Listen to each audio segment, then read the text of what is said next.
The date is October 26th, 2004. Rockstar Games has just released what would go on to become their most successful title for the next decade, GTA San Andreas. The game is absolutely breathtaking. For the first time ever, a GTA game takes place in all three major West Coast cities, and it all felt alive in a way that no other previous release had managed to even come close.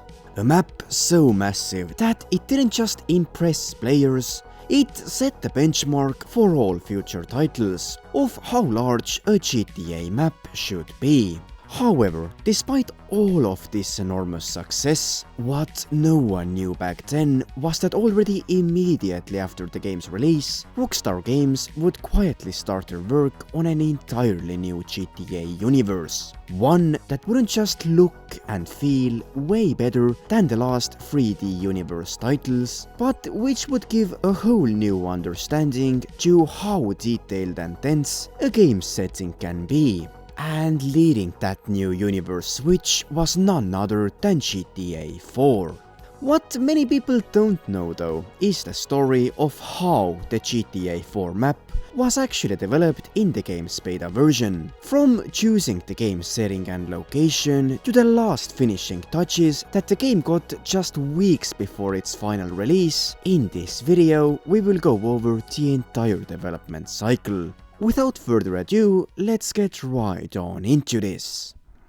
For starters, it's extremely important to understand the time of which GTA 4's development took place and the hardware that was used back then. Unlike today, where there are almost 15-year-long gaps between GTA releases, then prior to GTA 4, Rockstar Games released a GTA game almost every year. 2001 saw the coming of GTA 3. The following year, in 2002, GTA Vice City was released. 2 years later, in 2004, Rockstar came out with their most ambitious game yet, GTA San Andreas. This level of pace was mainly possible due to the usage of an extremely easy to handle renderware game engine that Rockstar used for all of their GTA 3D universe games. However, already before GTA San Andreas' release in 2004, it was clear inside Rockstar's headquarters that the next GTA title will most definitely be built on a completely new engine to take advantage of the hardware possibilities that the new PS3 and Xbox 360 generation consoles were promised to offer.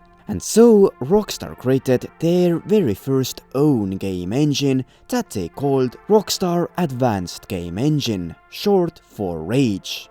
Rage was specifically built for the new generation of game development, hence why we can still see it being used for even the soon-to-come GTA 6 title. Now, from the capability standpoint, going over to the Rage engine was a fantastic idea. However, the only problem was that Rockstar developers weren't really used to the new technology. So, around the same time in 2004, when GTA San Andreas was released, Rockstar held a meeting to choose a setting for their first HD universe title. Overall, there were two main criteria. Firstly, the location has to be popular enough for players to enjoy the game. But secondly, the location has to be very well known for Rockstar developers to balance the struggle of using the new game engine in the development. And if there's one location that Rockstar is familiar with, it's Liberty City. Initially, the decision from Rockstar to once again return to LC caused some backlash from the community, arguing that the city had already been so overused throughout the years. On second hand, using Liberty City as a starting point would guarantee that GTA 4 would turn out to be a great title, as Rockstar had more than enough experience in developing their version of NYC over the years. Furthermore, Rockstar's own headquarters were located just outside of NYC, making it easier to model the first HD universe version of Liberty City as true to real life as possible. And so, by the end of 2004, the decision was made. In these early 2005 sketches, we can see the earliest versions of the GTA 4 style of characters. But more importantly, we can also see the very earliest sketches of Liberty City on the background. Instantly, it becomes clear that the idea was to make the city extremely dense, very familiar to how NYC looks in real life. Not only a horizontal layer to the city, but also vertically evolving environments all around the metropolis. And thanks to the new console technology, for the first time such a dense map seemed achievable. In March of 2005, the official sightseeing trip for Rockstar developers started in NYC. Rockstar North, the responsible subsidiary for GTA 4, spent multiple weeks in the city, sightseeing all of its most important landmarks, getting to know the overall vibe in the place, as well as understanding just how big of a metropolis they had to recreate. Reportedly, during the development process in Rockstar North's HQ in Scotland, TVs in the building only showed clips of New York to imitate the exact vibe around the office. And so the map development finally went into full production. In the second half of 2005, first sketches were drawn of the entire GTA 4 map. As you can see, under the sketches, the old San Andreas map was put there as a scale, and the idea was to create the next map of Liberty City in a similar size. This early map concept is often referred to as the tri-state map. As you can see, the idea was to also include further outer areas of New Jersey and Connecticut, as well as the Catskills Mountains and even the Ontario Lake. This initial concept featured a huge map to not let fans down from the massively successful GTA San Andreas title. But then the catastrophe struck.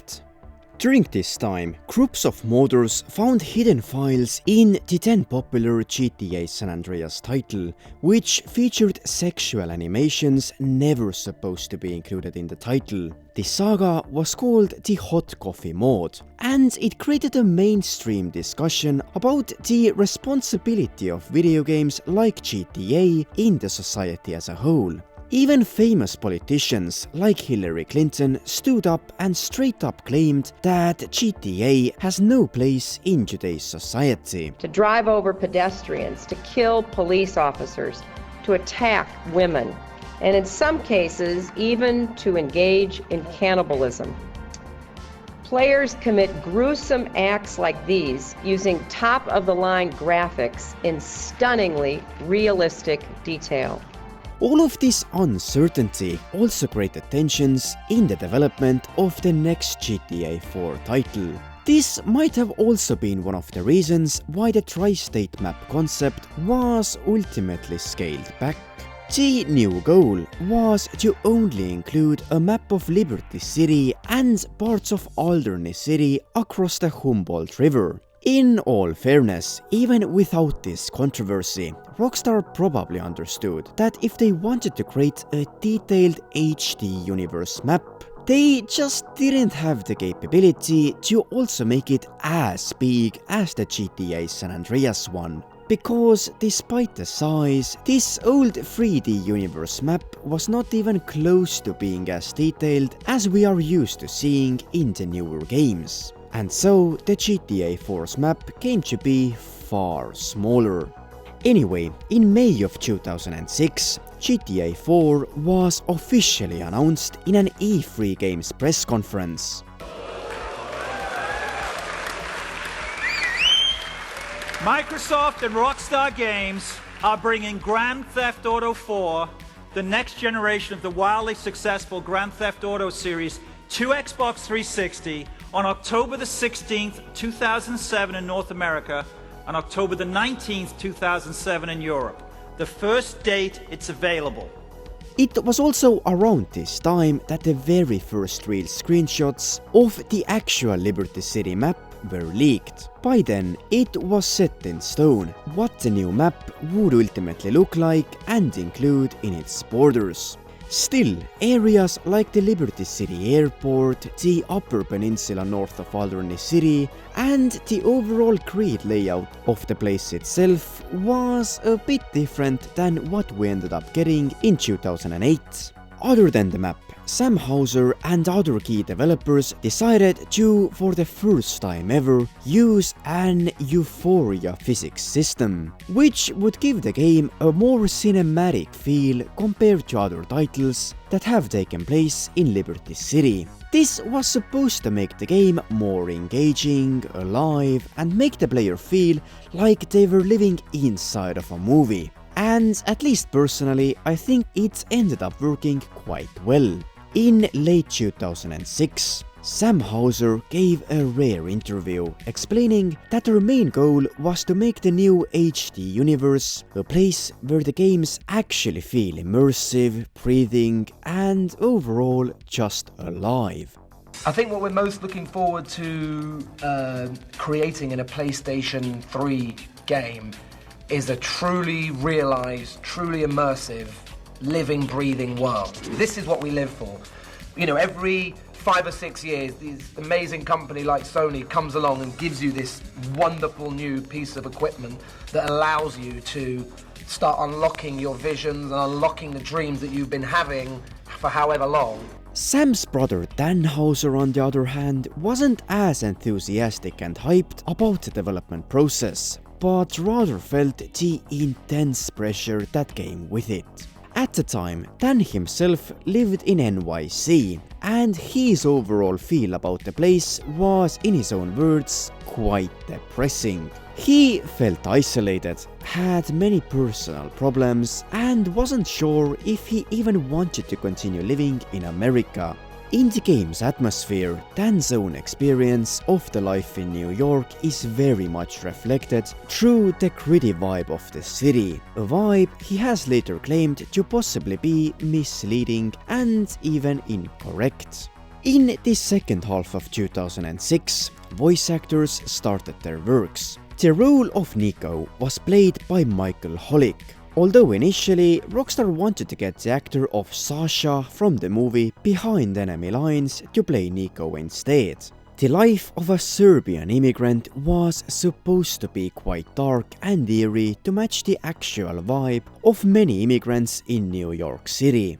From different development stage screenshots, we can see that Liberty City was initially designed to be a bit more lively and open. For example, Clockenbell locations were at first meant to stand out on the streets way more. The final version, however, looks a lot more dull and boring. Perhaps this was also due to the console limitations, which Rockstar first thought to be literally endless. Another great example is the Perestroika Cabaret, which saw at least 4 different versions being created during the beta development. Again, this first version felt very open, active, and even colorful. On another screenshot made for the Weasel News article, the sign of the place has been switched to say Perestroika twice. Another screenshot already shows the place way more depressing with an added Russian name. And the final version, well, I think this might have been the dullest one out of them all. The initial release for GTA 4 was set to October 2007. At the beginning of the year, however, Rockstar realized that this will be an extremely tight window to squeeze through. The title had been an absolute gamble, a kind of a make or break title for the franchise. New HD Universe, a completely new concept of a main character from Eastern Europe, the dark vibe of Liberty City. To make it actually succeed, Rockstar understood that they needed to polish every little detail about the game, and for that they needed time. By the start of 2007, the map of Liberty City was largely ready and had already come to life from its original concept drawings. The design and layout of the map have widely turned out to be a fan favorite ever since, but everything wasn't ready yet. The majority of 2007 was spent on making the map also work on the new and perhaps most important console ever, the PS3. Throughout the development process, the early map was created on an Xbox 360 dev kit, meaning that the map and the physics worked perfectly on the Xbox console, whilst there were still major errors on the PS3. Many have later proposed that this might have also been one of the reasons why Rockstar needed to push the release of the game to April of 2008. At the time, it was a major announcement that made fans quite concerned, whilst nowadays it is not a problem for Rockstar to delay the release of GTA 6 on 3 different occasions, then back in 2007 not a single GTA title had ever been postponed from release. Luckily, by 2008, Rockstar finally managed to come out with what came to be the starting block for the HD universe for decades to come. Whether the game became as much of a success as Rockstar perhaps had hoped is arguable.